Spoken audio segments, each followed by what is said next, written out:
Oh, hello. I didn't see you there. Actually, I did. You can't sneak up on me when I'm meditating. When I'm meditating, my eyes aren't closed and I'm not oblivious to what's going on around me. In fact, my awareness is so keen I could hear a fly land in the room. Okay, maybe not that astute, but the preconceptions that some people have about meditation aren't always right. So this lecture is going to be about meditation. It's going to be an introduction to meditation, and more specifically, it's going to be an introduction to a basic meditative practice that I engage in, which is a basic practice in Soto Zen. Now, some of you more astute viewers might think, wait a minute, that looks like a Rinzai Zendo that you're in, not a Soto Zendo. And you'd be right, so good for you, but stop being fussy. Okay, so we're going to be talking about basic notions of meditation in the school of Buddhism, or the sect of Buddhism known as Zen. So let's give a quick little whiteboard presentation on this so you know what we're talking about. Okay, so there is a sect of Buddhism known as Zen Buddhism. And the word Zen here actually means meditation. And so Zen Buddhism is the meditation school. And this comes from Chinese Chan Buddhism. It's the same word, it means meditation, which is from the same word jhana, which is in the Eightfold Path for meditation. So when you talk about Zen, what you're talking about is a sect of Buddhism that really gets started in China as Chan, and when it moves to Japan, it becomes known as Zen. There are some subtle differences between them, but they are basically the same sect of Buddhism, and they are focused on meditation. And the primary practice that you find in these traditions is Zazen. And Zazen just means seated meditation. So that's what we're going to be talking about here. And so what I want to talk to you about is a little bit about this sect and where it comes from. And so the story is that there was a guy named Bodhi Dharma, and Bodhi Dharma came from the East. And the story is that he came from India, but it might have been Persia. In any case, he is a Buddhist monk who travels to China, has a meeting with the emperor that doesn't go all that well. Then he leaves and he crosses the Yangtze River on a single reed, which I think is the depiction down here, but I'm not sure. And then he goes to the Shaolin Monastery, goes into a cave, and spends the next 7 or 9 years sitting there and meditating. And his meditation is really hardcore. He sits so long and his focus is so intense that where his eyes are looking at the cave wall, he bores holes in the wall because of the intensity of his gaze. And when he started to get sleepy, he cut off his eyelids so that he wouldn't fall asleep during his meditation. And where he throws his eyelids on the floor of the cave, grow the first tea plants in China. And his awareness is so refined that he can hear the ants screaming in the cave. I don't know why the ants are screaming, but when ants scream, Bodhidharma could hear them. And so he sits there so long that his legs wither and fall off. And so this is the story of Bodhidharma, who is the legendary founder of Chan Buddhism, which becomes Zen. There probably was a real person, Bodhidharma, or he's a compilation of a few different people, but there is this beginning of Chan Buddhism that we trace back to him.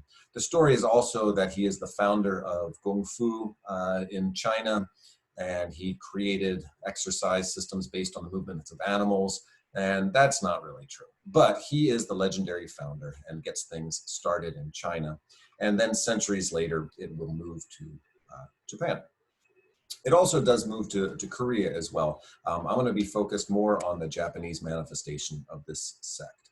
So the primary practice here is just what Bodhidharma did and just what the Buddha did, seated meditation. Right? This is going to be the primary practice. And so if you want to practice this, if you want to learn what this is about, this is the place to learn. And so the first thing that you have to do is when you start learning meditation or practicing meditation is you have to learn the physical posture. And the physical posture is actually quite demanding. And so here's a nice illustration of a Zen teacher sitting in from 4 different views. And the first thing to notice, and you can see this from the back, is he's actually sitting on a cushion. There's this cushion called a zafu that he's sitting on. He's not sitting flat on the floor. And so his hips are raised from the floor, and then his knees are then actually in connection with the floor. So you're forming a tripod between these 3 points of connection with the floor. You can see from the illustrations from the side then that it's a very erect posture where his ears are above his shoulders, which are above his hips. And sitting with that very upright posture is not easy. It can be, if you haven't done it, it can be really quite painful. The legs are folded, you can't see it too well, and ideally they're folded up into a full lotus with each foot on the opposite thigh. If you can't do that, you can do a half lotus. If you can't do that, you can do a quarter lotus where one foot is on the opposite calf. If you can't do that, you can do what's called the Burmese position. We used to call this Indian style when I was a kid until somehow that became offensive, so we called it crisscross. Well, I didn't call it this, but later generations called it crisscross applesauce. But the Buddhists call it the Burmese position, and so far the Burmese haven't objected, so that's the term for that sort of seated position. But you want to have the legs crossed, ideally in the full lotus, sitting with very upright posture. You notice that the chin is in, the crown of the head is raised up, and just sitting like this. You can imagine sitting like this and not moving at all for 20 minutes as a basic introduction is quite physically demanding, let alone an hour, which is a standard sitting time in many Zen monasteries. Okay, so we have the seated posture in terms of, there are some other subtleties. The mouth is closed, you're breathing through the nose, and the tip of your tongue is either behind your upper front teeth or tucked down below your lower front teeth. And so a very precise expression of what you, of how you're sitting. And then the hands are in a position known as the cosmic mudra. This is the position that they're in right in front of the tanden or navel. And so slightly below the navel. And so the thumbs are together. The left hand is seated inside the right. For you good Catholics, you'll notice this is the opposite of the position from which you receive communion. For you bad Catholics, you probably didn't know that. But this is the position that you have the hands while in seated meditation. Okay, so we've talked a little bit about the posture, right? The physical posture, and the physical posture alone is hard. It can be really demanding. The breathing. So when you breathe, you don't breathe the way we normally breathe. Normally we breathe up into our chest, right? And we inflate our chests. That's not a really great way to breathe. And sometimes singers know that you need to breathe with your diaphragm, but this is slightly different. You want to breathe down into your tanden. And your tanden is there below your belly button. It's your physiological center. And so you want to breathe the air all the way down there. Now, some of you biology nerds might be thinking, well, wait a minute, your lungs don't go down that far. Well, yes, that's true, and that's fine. But that's where you want to visualize the air going. That's where you want to expand your torso. So instead of your chest expanding or your diaphragm expanding, you push the diaphragm down, and so you visualize that, and there's the extension of the abdomen down there below the belly button. So that's the sort of breathing that's done. Basic Zen meditation, the breathing is just a simple, normal pattern of breathing. You're trying to breathe down into the tanden, but you're not going faster or slower. You're trying to breathe at a normal, natural pace. There are other types of breathing that can be done in meditation. The bamboo breathing is one of them, but we're not going to talk about that. We're just talking about basic, good meditation, a good starting point.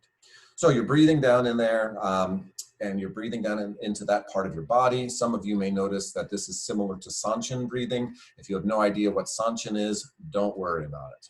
This isn't the place to learn about it, but there is a certain similarity with that. Okay, so that's what the body is doing, right? That's how you're sitting, that's how you're breathing. What's going on up in your noodle? So the meditative aspect in your mind, right, is simply this when you start off, and this can carry you as far as you want. You're counting your breaths. That's it. You just count your breaths. you count up to 10, and then you start over again. And you don't keep track of how many times that you get to 10, you just count to 10 and you start over again. And so you inhale on 1, exhale on 2, 3, 4, and so on. And so that's how you would count. That's how you count your breaths up to 10 and you start over. There are some other ways where you then don't count the inhale, but just count the exhale, or vice versa. So there are some variations on this. And eventually you get to the point where you don't count your breaths, you just are aware of your breaths. But let's start off with this basic idea of counting all of your breaths up to 10 and starting over. And that's all you want to do. And so your mental activity is just awareness of your breaths, awareness of counting your breaths. Now, of course, as you do this, what's going to happen is you're, 1, 2, 3, I'm hungry, 4, I like muffins, I think there are some cranberry muffins in the refrigerator, cranberries are good, 6, right? So we always get caught, and so ideas are going to be coming into your head, right? This is normal, it's natural. And so when these other ideas, these other mental constructs pop into your head, what you want to do is just not connect to them, not grasp onto them, but just let them come into consciousness and then pass out of consciousness, right? They're going to pass by, just let them pass on through, right? Don't attach to them, which is really hard to do. But when you find yourself doing that, when you find yourself starting to think about muffins and you recognize, oops, I'm thinking about muffins instead of counting my breaths, don't get upset about it. Don't get angry, right? Just don't say, don't, just let it go. That's a nice little mnemonic for you to remember that. So it's going to happen. Just say, I'm thinking about muffins. Let me go back to counting my breaths. And I probably lost count, so I'll just start over at 1 again. Okay. So that's the basic idea. This is a very quick introduction, but that's what you want to do as you're counting your breaths. And as ideas and thoughts come into your head, just let them pass. Okay. Now, as you might guess, and especially if you've ever tried this is hard. The physical posture is hard. The breathing, doing it correctly, is not as easy as it sounds. And the mental work of only attending to your breaths and not getting captured by other thoughts is really hard. Fortunately, in zendos, right, places, halls where you practice zazen, there are people there to help you. Now everyone is sitting very quietly, and they're doing their own meditation. You shouldn't really hear people breathe. They shouldn't be moving at all. But sometimes there will be a person there to help you who is carrying a stick. And this stick is called the Kyousuke. And so there will be someone who is walking around with the Kyousuke. This one in the picture, I like the picture, but the Kyousuke he's holding seems to be rather narrow. Usually they're a little wider than that.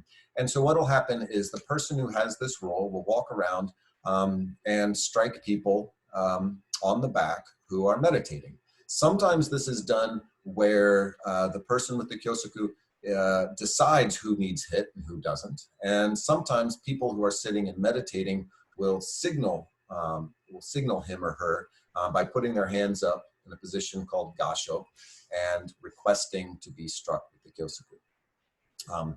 And the person will be struck on either side of their back, their lats, or across their traps. Sometimes it's from the front and sometimes it's from the back.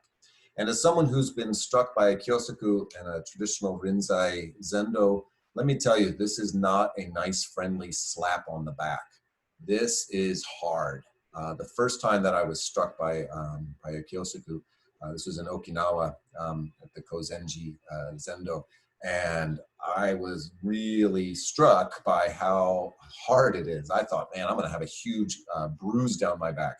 I didn't, but when you get hit by the Kyousuke, yeah, it is hard most of the time. There are some places that don't do it quite that severely, but the idea is, why are you getting hit, right? This is sometimes called the awakening stick, right? Or the encouragement stick.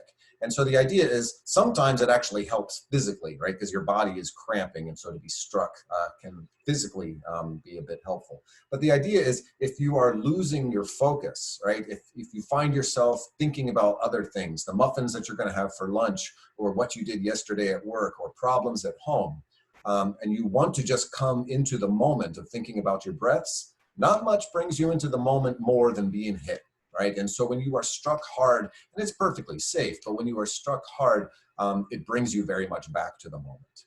And it's a way of encouraging you to, again, be present in the moment.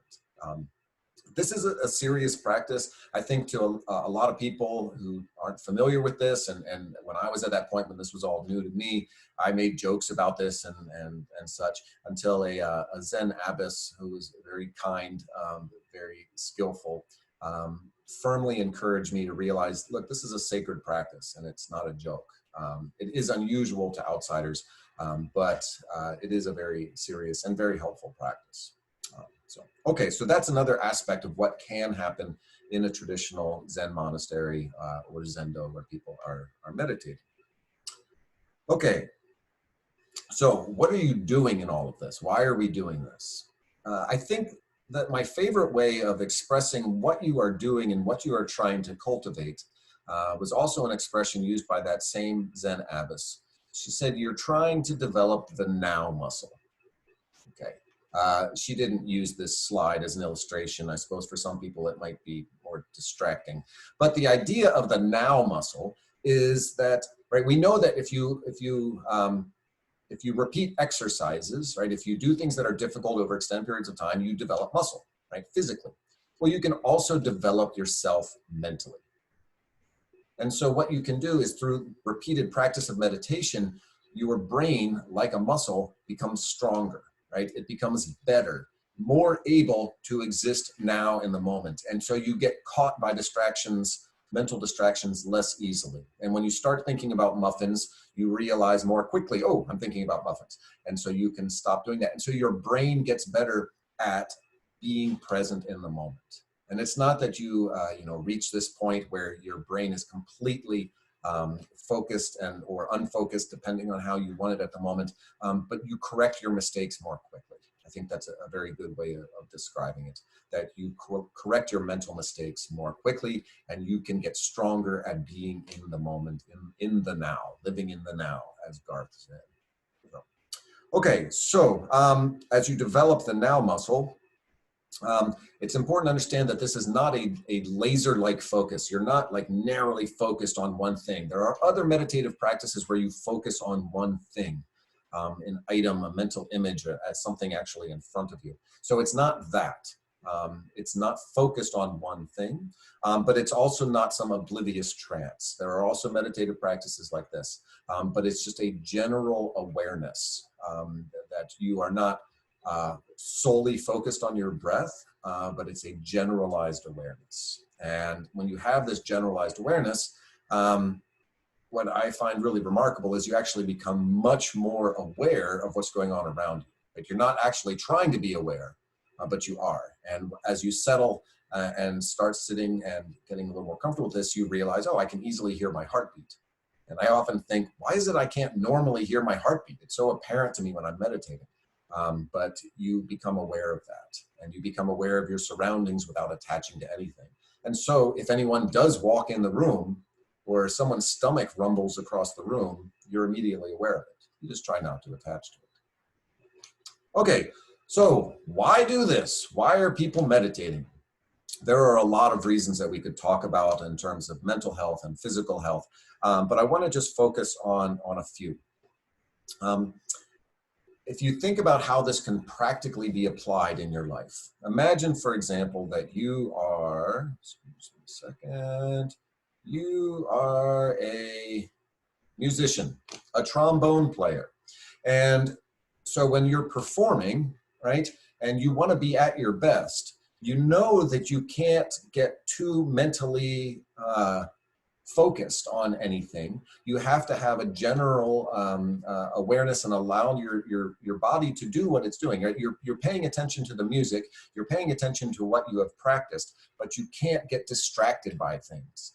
If you get distracted by concerns that you're going to make a mistake, if you get distracted by a person who's in the audience, if you get distracted because you start thinking about other things and going into just plain muscle memory on something, that's not when you're at the best. You're at your best. And so to be able to develop the now muscle so you can be present in that moment, aware of what you're doing, but not narrowly focused, not oblivious to things around you, then that's when you're going to be at your best.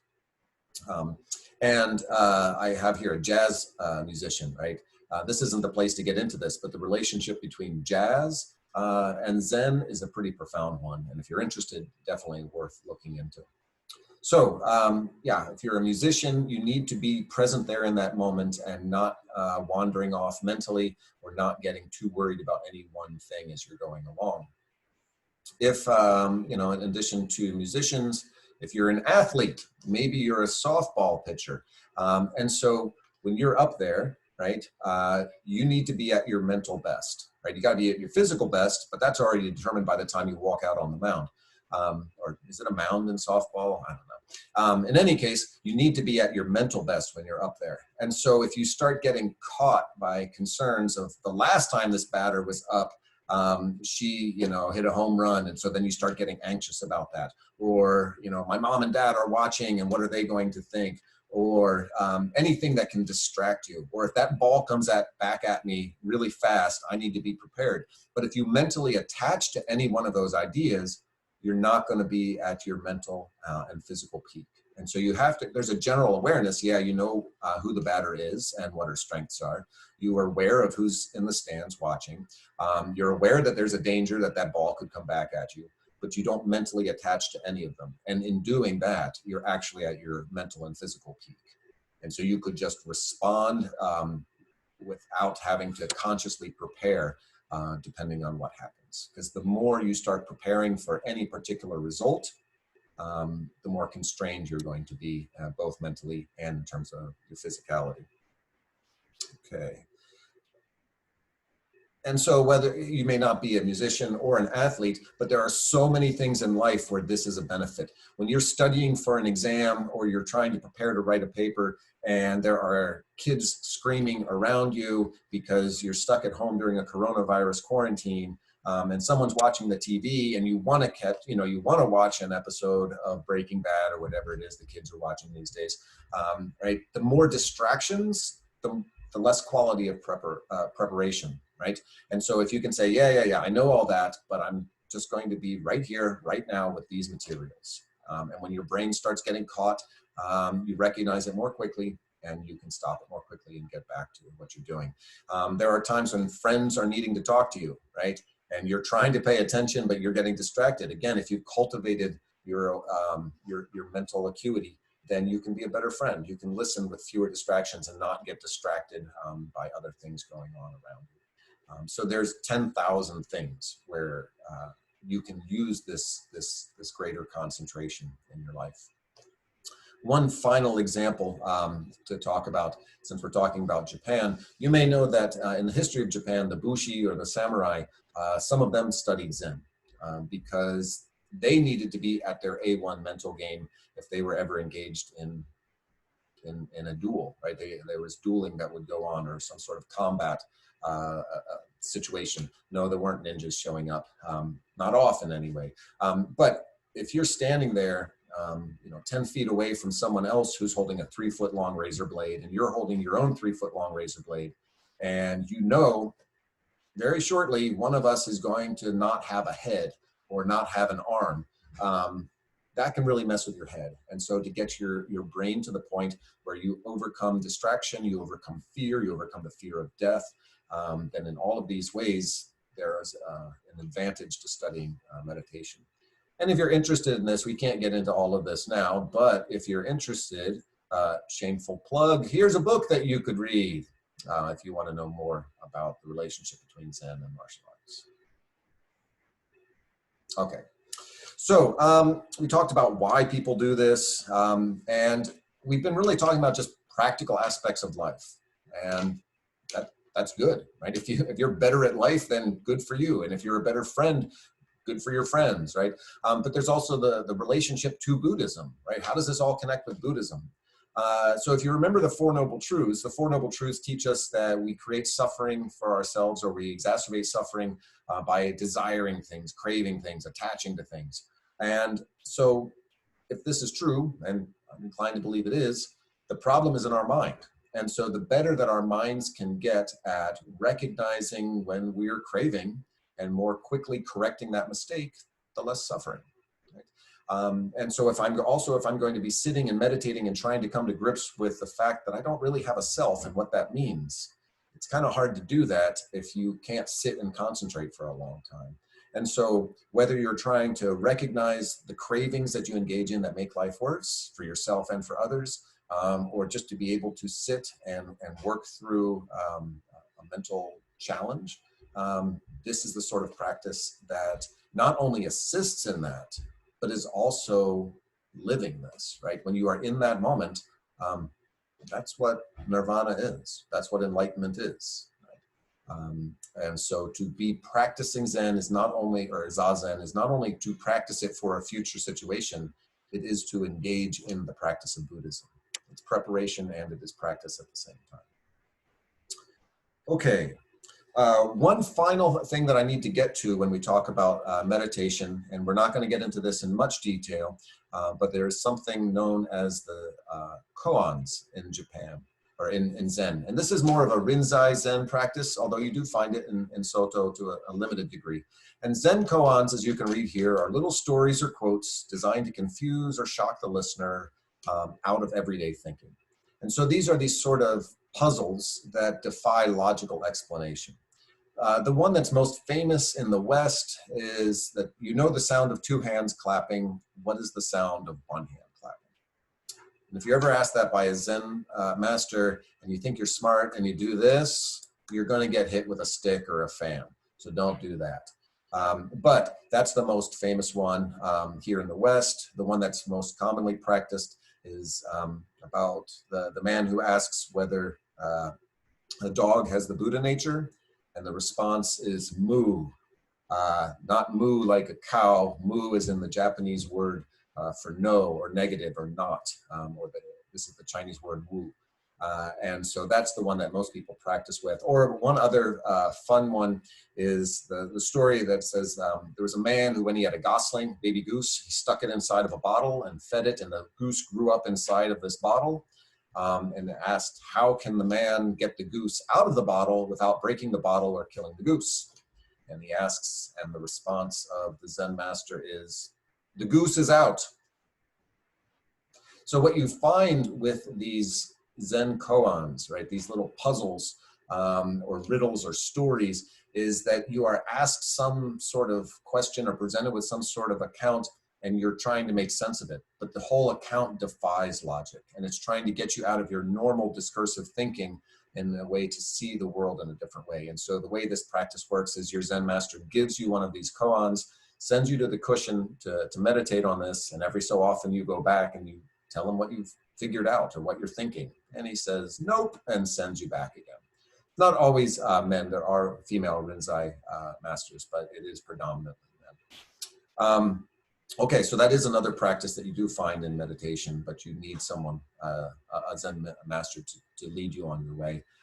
And the idea is that as you spend time, and you're not spending like a day or two on this, you're spending months or years on an individual koan sometimes, that as you eventually have your breakthrough, then your breakthrough allows you to see through the illusions we create for ourselves and to attain satori, or insight, or enlightenment, or awakening.